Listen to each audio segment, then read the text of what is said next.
Hello everyone. Welcome again to online session of Manolo classes. I'm Dr. Dinesh Kumar and I will take today's The Hindu news analysis. So today is 7th January 2025.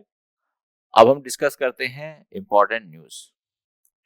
So the first important news is Tamil Nadu governor walks out of assembly, alleges insult to the national anthem. Basically इस news में क्या हुआ है कि जो तमिलनाडु के governor हैं वो अपना एक सेशन लेने के लिए आए थे। जनरली क्या होता है कि जब भी कोई नया साल होता है और नए नए साल का जो पहला सेशन होता है तो उसमें एड्रेस करते हैं गवर्नर, ठीक है, तो उनका भाषण होता है। और जब उनका भाषण होता है तो उस समय पर ये परंपरा होती है कि नेशनल एंथम को पहले बजाया जाता है या गाया जाता है और स्टेट एंथम को भी गाया जाता है वहां पर। लेकिन तमिलनाडु में क्या हुआ कि स्टेट एंथम को तो गाया गया लेकिन नेशनल एंथम को नहीं गाया गया। इस बात से जो तमिलनाडु के गवर्नर हैं वो नाराज हो गए और वो वहां से उस मीटिंग को छोड़कर चले गए। अब जो लेजिस्लेटिव असेंबली है उनका कहना यह है कि पहले से ही इस तरह की परंपरा है, इस तरह की ट्रेडिशन है कि गवर्नर के भाषण के बाद ही नेशनल एंथम को गाया जाता है। अब यहाँ पर हम समझते हैं कुछ important facts regarding the national anthem. तो देखिए जो नेशनल एंथम है इसको कंपोज किया गया था। आपको एग्जाम में क्वेश्चन आने की पॉसिबिलिटी इस न्यूज से नहीं है बल्कि नेशनल एंथम से कुछ क्वेश्चन आ सकते हैं। तो it was composed by Rabindranath Tagore ji. इसको रविंद्रनाथ टैगोर जी ने कंपोज किया था। दूसरी बात है इसको जो 24 जनवरी 1950 को इसको एक्सेप्ट किया गया था बाय द कॉन्स्टिट्यूएंट असेंबली। तो यानी कि इसको हमारे देश में कब शामिल किया गया, कब अडॉप्ट किया गया, द डेट वाज 24 जनवरी 1950, ठीक है। अब इसको गाने का समय क्या है, तो इसको जब हम पूरा गाते हैं तो उसको हम 52 सेकंड में इसको गाना होता है और इसका एक शॉर्ट वर्जन भी होता है। तो शॉर्ट वर्जन में हम फर्स्ट स्टैंजा और लास्ट स्टैंजा को ही गाते हैं और जिसको गाने की ड्यूरेशन होती है 20 मिनट्स। तो these are some important fact regarding the national anthem. अब हम आते हैं नेक्स्ट न्यूज पर। HMPV infection not new, no cause for alarm center. तो भारत सरकार ने ये कहा है कि जो नया एक वायरस आया है the human Meta Numa virus जिसकी शॉर्ट फॉर्म है HMPV, ये ग्लोबली सर्कुलेट हो रहा है और हम ऐसा मानते हैं कि ये चाइना से फिर से आया है। लेकिन हमारी भारत सरकार ने ये कहा है कि इससे हमें घबराने की कोई आवश्यकता नहीं है। और इससे क्या होता है कि जो हमारा ये इस तरह का वायरस नहीं है जिस तरह का कि कोविड था और कोविड-19 था या और जो इस तरह के वायरस थे। और इससे हमारा जो रेस्पिरेटरी सिस्टम है उसमें इन्फेक्शन होता है और उसके लिए हमें कुछ जो प्रिकॉशंस हैं, जो बेसिक प्रिकॉशंस हैं, लाइक जैसे क्राउड को अवॉइड करना है ना, अपने हाथों को धोना, इस तरह की प्रिकॉशंस हमको लेनी पड़ती हैं और जिससे कि सब चीजें फिर नॉर्मल रहेंगी। तो इसमें पैनिक होने की आवश्यकता नहीं है। इस तरह के जो वायरस के 2 केसेस हमारे देश में मिले हैं और ये केसेस 2 इन्फेंट्स में मिले हैं। एक इन्फेंट्स है कर्नाटका से और दूसरे हैं गुजरात से, ठीक है। अब हम आते हैं नेक्स्ट न्यूज पर। इसके रिगार्डिंग जो सौम्या स्वामीनाथन जी हैं, she is the former chief scientist of WHO, इन्होंने कुछ प्रिकॉशंस बताई हैं जो मैंने अभी आपको बताई थी। क्या है, जैसे कि wearing mask, washing hands, avoiding crowds and consulting a doctor for severe symptoms. तो अगर किसी को सिम्टम्स सीवियर होते हैं तो he need to consult the doctor. Now we come to next news. Rush to get new names on roll, unprecedented needs scrutiny। तो basically क्या है कि दिल्ली की अभी जो इलेक्शन होंगे दिल्ली में उसकी डेट आ गई है और दिल्ली में जो इलेक्शन होंगे वो 5 फरवरी 2025 को होंगे। तो उसी के रिगार्डिंग ये न्यूज है। और अगर आप दिल्ली में देखेंगे तो दिल्ली में टोटल जो है 1.55 करोड़ वोटर्स हैं। इसमें कुछ लोगों के नाम को हटाया गया है और कुछ लोगों के नाम को जोड़ा गया है। तो एक तो बात यह है कि जो दिल्ली में इलेक्शन होंगे वो 5 फरवरी को होंगे, ये एक इंपॉर्टेंट एस्पेक्ट है। अगर हम इसका कॉन्स्टिट्यूशनल एस्पेक्ट देखते हैं तो कुछ इंपॉर्टेंट प्रोविजंस हैं जब आपके साथ डिस्कस करते हैं जहां से कि क्वेश्चन आने की संभावना है। तो अगर आप देखें तो कॉन्स्टिट्यूशन का आर्टिकल 324 टू 329 जो है वो इलेक्शन कमीशन से संबंधित प्रोविजंस है। इलेक्शन कमीशन, तो हमारे देश में अभी क्या होता है, एट प्रेजेंट व्यवस्था ये है कि एक होता है चीफ इलेक्शन कमिश्नर और दो होते हैं अदर इलेक्शन कमिश्नर। इन इलेक्शन कमिश्नर का जो मेन रोल होता है ये होता है कि देश में होने वाले इलेक्शन को सुपरवाइज करना और उसको प्रॉपरली कंडक्ट कराना, ताकि उसमें किसी भी प्रकार का अनफेयर मींस इन्वॉल्व ना हो, बूथ कैप्चरिंग ना हो, इस तरह की व्यवस्था करना।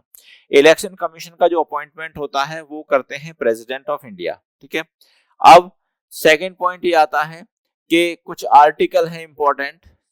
दूसरा एक आर्टिकल है 325 और आर्टिकल 325 ये कहता है कि हमारे देश में किसी भी व्यक्ति का नाम इलेक्टोरल रोल से यानी कि वोटिंग लिस्ट से नहीं हटाया जाएगा, केवल इस आधार पर कि वो पर्सन किसी पर्टिकुलर रिलीजन को या किसी पर्टिकुलर कास्ट को बिलोंग करता है। तो यानी कि रिलीजन और कास्ट के आधार पर ना तो किसी पर्सन का नाम वोटिंग लिस्ट में जोड़ा जाएगा और ना ही हटाया जाएगा। सेकेंड पॉइंट ये है कि जो आर्टिकल 326 है वो बात करता है एडल्ट सफरेज की। एक टर्म है एडल्ट सफरेज, और इस एडल्ट सफरेज टर्म का मतलब होता है कि जो भी पर्सन, जिस पर्सन की एज 18 साल हो गई है, बी इट बॉय और गर्ल, उसके पास राइट टू वोट है हमारे देश में। पहले ये एज 21 ईयर्स होती थी, लेकिन 61st कॉन्स्टिट्यूशनल अमेंडमेंट के द्वारा इस एज को 21 वर्ष से घटाकर 18 वर्ष कर दिया गया। अब एक बहुत ही इंपॉर्टेंट इंफॉर्मेशन ये है कि अगर क्वेश्चन ये आता है कि हमारे देश में जो राइट टू वोट है वो कॉन्स्टिट्यूशनल राइट है या लीगल राइट है या स्टैट्यूटरी राइट है, तो हमारे देश में जो राइट टू वोट है वो एक स्टैट्यूटरी या लीगल राइट है। जो टर्म लीगल राइट या स्टैट्यूटरी राइट का मतलब सेम होता है। ठीक है, अब ऐसा हम क्यों बोलते हैं, तो जैसा अभी हमने आपको बताया कि हमारे देश में एक कानून है representation of people act 1951, representation of people act 1951, वो इलेक्शन से संबंधित एलेबोरेट प्रोविजंस उसमें दिए गए हैं। तो इसमें दिया गया है इसका जो सेक्शन है 162 है, जो कि कहता है राइट टू वोट। तो यानी कि हमारे पास जो वोट देना है वो हमारा एक अधिकार है। तो ये कानून इसको एक स्टैट्यूटरी राइट बनाता है। अब हम आते हैं नेक्स्ट इंफॉर्मेशन पर, और जो हमारी नेक्स्ट इंफॉर्मेशन है वो है union carbide waste disposal, high court gives MP government 6 week. तो जो यूनियन कार्बाइड है ये एक कंपनी थी और 1984 में इसमें एक दुर्घटना हुई जिसको कि हम भोपाल गैस ट्रेजेडी के नाम से जानते हैं। इसमें ये कंपनी पेस्टिसाइड्स बनाती थी और एक रात को इसमें से मिथाइल आइसोसाइनाइड साइनाइड नाम की गैस लीक हुई और उस गैस के लीक होने से 8,000 लोगों की डेथ हो गई और हजारों लोग इससे अफेक्टेड हुए। ठीक है, अब इसके जो डायरेक्टर थे मिस्टर वारेन एंडरसन, वो देश छोड़ के चले गए। तो बाद में बहुत सारे लीगल प्रोसीडिंग्स चली, यूएसए में भी चली, इंडिया में भी चली, लेकिन उन लोगों को कोई अप्रोप्रिएट रिलीफ नहीं मिल पाया। तो अभी जो इसका कुछ इसके रिमेन्स हैं या इसका गार्बेज है उसको डिस्पोज ऑफ करना है, तो उसको ऑनरेबल कोर्ट ने ये कहा है कि उसको एक प्रॉपर प्लेस पे डिस्पोज ऑफ किया जाना चाहिए ताकि लोगों को उससे कुछ प्रॉब्लम ना हो। तो यहाँ पर ऑनरेबल कोर्ट ने ये भी कहा है कि कोई भी पर्सन इस बारे में गलत इंफॉर्मेशन नहीं फैलाएगा या रूमर नहीं फैलाएगा कि इसके डिस्पोज ऑफ करने से लोगों को कोई प्रॉब्लम होगी। तो यहाँ पर ये जो हमने आपको बताया है 2-3 पॉइंट इसके इंपॉर्टेंट है और ये हमारे देश में एब्सोल्यूट लायबिलिटी के टॉपिक से रिलेट करता है, जो कि एक लॉ ऑफ टॉर्ट का टॉपिक है। एब्सोल्यूट लायबिलिटी का मतलब ये होता है कि अगर कोई इंडस्ट्री हैजार्डियस एक्टिविटीज में इन्वॉल्व है और उसकी वजह से भले ही उसमें किसी पर्सन के पार्ट पर फॉल्ट हो या ना हो, वो लोगों के कानूनी अधिकार का वायलेशन करता है या करती है, तो ऐसी इंडस्ट्री या उसका मालिक जो है 100% लायबल होंगे और उनके पास कोई भी डिफेंस नहीं होगी। इस कंसेप्ट को हम एब्सोल्यूट लायबिलिटी का कंसेप्ट भी कहते हैं। Now we come to the next news. अब हम नेक्स्ट न्यूज पर आ जाते हैं। The collegium and the changes it may still be early days. तो बेसिकली क्या है, हमारे देश में जो हाई कोर्ट और सुप्रीम कोर्ट के जजेस अपॉइंट होते हैं उनका अपॉइंटमेंट होता है कॉलेजियम के थ्रू। अब ये कॉलेजियम क्या होता है, कॉलेजियम एक बॉडी होती है जिसमें कि चीफ जस्टिस ऑफ इंडिया होते हैं और सुप्रीम कोर्ट के 4 सीनियर मोस्ट जजेस होते हैं। तो ये बॉडी रिकमेंड करती है कि हाई कोर्ट में और सुप्रीम कोर्ट में किस पर्सन को जज अपॉइंट किया जा सकता है। हाई कोर्ट के जज बनने की जो क्वालिफिकेशन है वो है कि वो 10 साल उस पर्सन ने वकालत करी हो किसी पर्टिकुलर हाई कोर्ट में, 1 या 2 हाई कोर्ट में या 3 हाई कोर्ट में, तो वो टाइम काउंट हो जाता है। दूसरी बात यह है कि अगर कोई व्यक्ति 5 साल किसी हाई कोर्ट का जज रहा है तो ऐसे व्यक्ति के पास ये राइट है कि वो सुप्रीम कोर्ट का जज बन सकता है। अब लेकिन उसको जज बनने के लिए इस कॉलेजियम की रिकमेंडेशन की जरूरत होगी। तो अभी इसमें कुछ अमेंडमेंट करना चाह रही हैं। तो इसमें कुछ अमेंडमेंट ये है कि एक तो जिन पर्सनों को सेलेक्ट किया जाएगा, जिनको रेफर किया जाएगा, उनका इंटरव्यू होना जरूरी है, ठीक है। और दूसरा वर्क ये है कि जो हमारे देश में नेपोटिज्म है उसको खत्म किया जाए या कम किया जाए।